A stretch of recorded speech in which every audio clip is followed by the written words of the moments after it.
दयामीर भाषा डैम। यह जगह पाकिस्तान में गिलगित बल्तिस्तान और केपीके की सरहदों के बिल्कुल दरमियान में पहाड़ों के बीचों बीच एक सोने की चिड़िया है।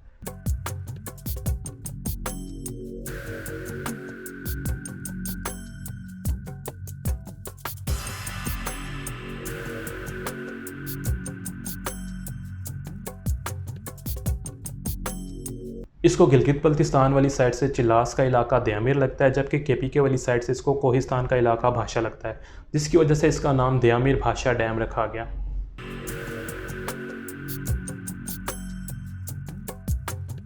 इस डैम का वाटर रिजर्वायर गिलगित बल्तिस्तान की साइड पे आता है, जबकि इसका पावर जनरेशन सेटअप केपीके वाली साइड पे आता है। ये वो वाहिद प्रोजेक्ट है जिसकी प्लानिंग में सिर्फ पाकिस्तान को 40 साल से ज़ायद का अरसा लग गया। इस डैम का आइडिया पहली बार 1980 में पेश किया गया।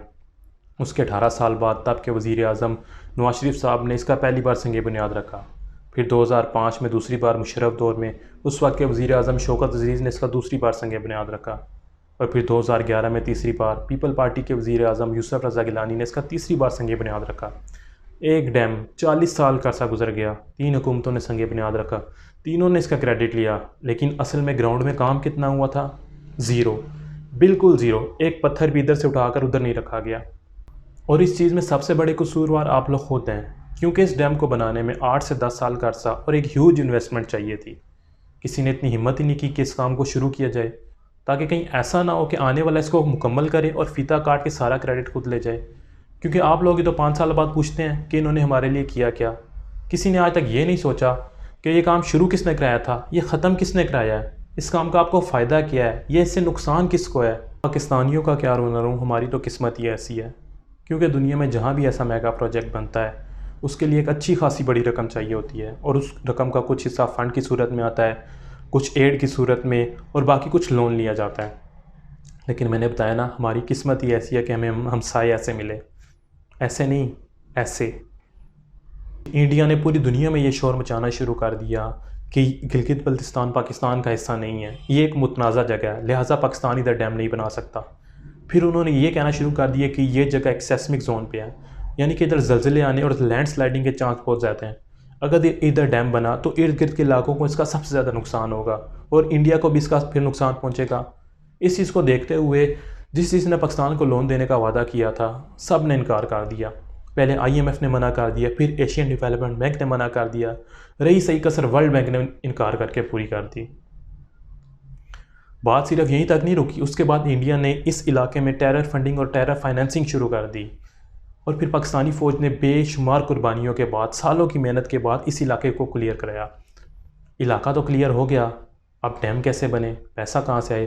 पाकिस्तान की आखिरी उम्मीद ले दे के चाइना बची थी, लेकिन चाइना ने भी एक शर्त रख दी। चाइना ने कहा क्योंकि ये जगह एक मुतनाज़ा इलाका है, अगर मैं यहाँ पे डैम की फंडिंग करूँगा तो इस डैम की ओनरशिप मुझे चाहिए, यानी कि मलकाना हकूक़ मेरे पास होंगे। मतलब 1000 जतन करने के बाद डैम हम लोग बनाएं और उसका मालिक भी चाइना हो।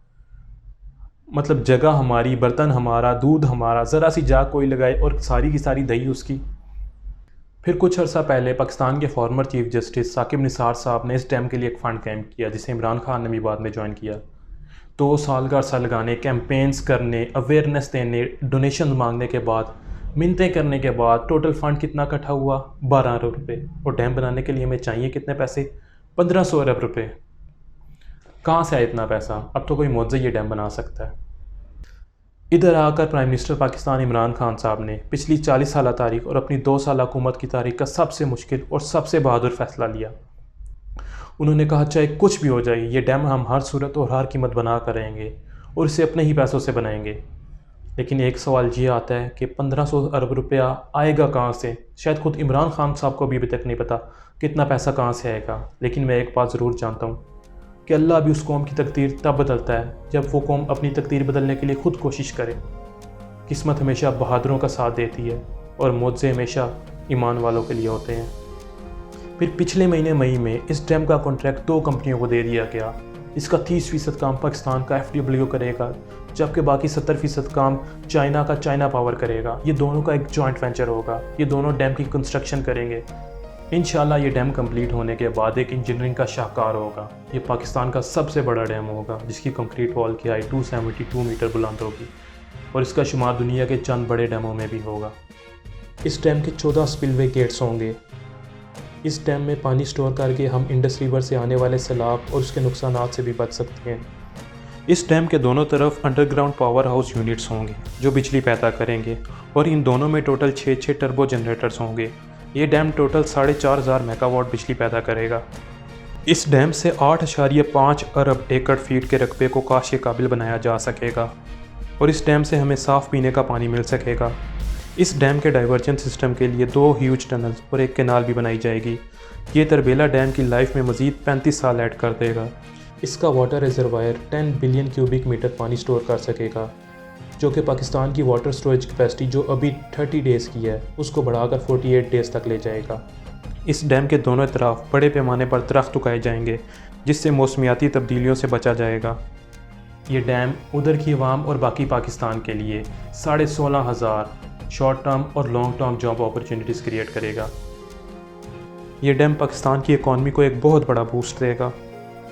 प्लानिंग और टाइमलाइन के मुताबिक इंशाल्लाह ये डैम 2027 से लेकर 2028 तक कंप्लीट हो जाएगा। ये दोनों इलाके मैंने पर्सनली खुद देखे हुए हैं। 2018 में मैं गिलगित बल्तिस्तान के इलाके चलास गया था और 2019 में मैं KPK के इलाके कोहिस्तान गया था। जितने प्यारे हसीन तरीन इलाके ये हैं उतने ही सादा दिल लोग हैं यहाँ के। जो सारी सहूलतें इधर हमारे पास बड़े शहरों में हैं, स्कूल, कॉलेज, अस्पताल, यूनिवर्सिटियाँ, सड़कें, उधर ऐसा कुछ भी नहीं है। उधर ना सेवरेज सिस्टम है, ना स्कूल, कॉलेज, सड़कें। उधर वाईफाई, मोबाइल डाटा तो क्या, उधर तो नेटवर्क ही मौजूद नहीं है। लेकिन फिर भी वो लोग हमसे ज़्यादा मुतमईन हैं, वो हमसे ज़्यादा खुश हैं, वो हमसे ज़्यादा पाकिस्तान से मोहब्बत करते हैं। तभी आज 4,000 ख़ानदान उधर का अपना इलाका छोड़ के दूसरी जगह जाके आबाद हो रहे हैं जहाँ हुकूमत उन्हें नए घर, स्कूल, कॉलेज, सड़कें वगैरह बना के देगी। लेकिन हमें इनकी कुर्बानी हमेशा याद रखनी चाहिए। तो फिर ये सारी बातें आपको बताने का क्या मकसद है? आपकी ज़िंदगी तो जैसी चल रही है वैसी चलेगी। आपकी गर्लफ्रेंड भी आपको जानू मानू शोना मोना वैसे ही कहेगी। अगर आप शादीशुदा हैं तो बेगम भी वैसे ही लड़ेगी। खाना भी आपको वैसे ही हज़म होगा, नींद भी वैसे ही आएगी। लेकिन अगर ये डैम ना बना तो हमारे आने वाले बच्चे बंजर ज़मीनों पर फिरेंगे। वो पीने के साफ़ पानी, बिजली और ज़राअत को तरसेंगे, या फिर वो किसी जगह अपनी जान बचाने के लिए सैलाब से बचकर नकल मकानी कर रहे होंगे। इन शॉर्ट, इस डैम से हमारा फ्यूचर जुड़ा है। अगर ये डैम होगा तो हमारा फ्यूचर अच्छा होगा, वरना नहीं।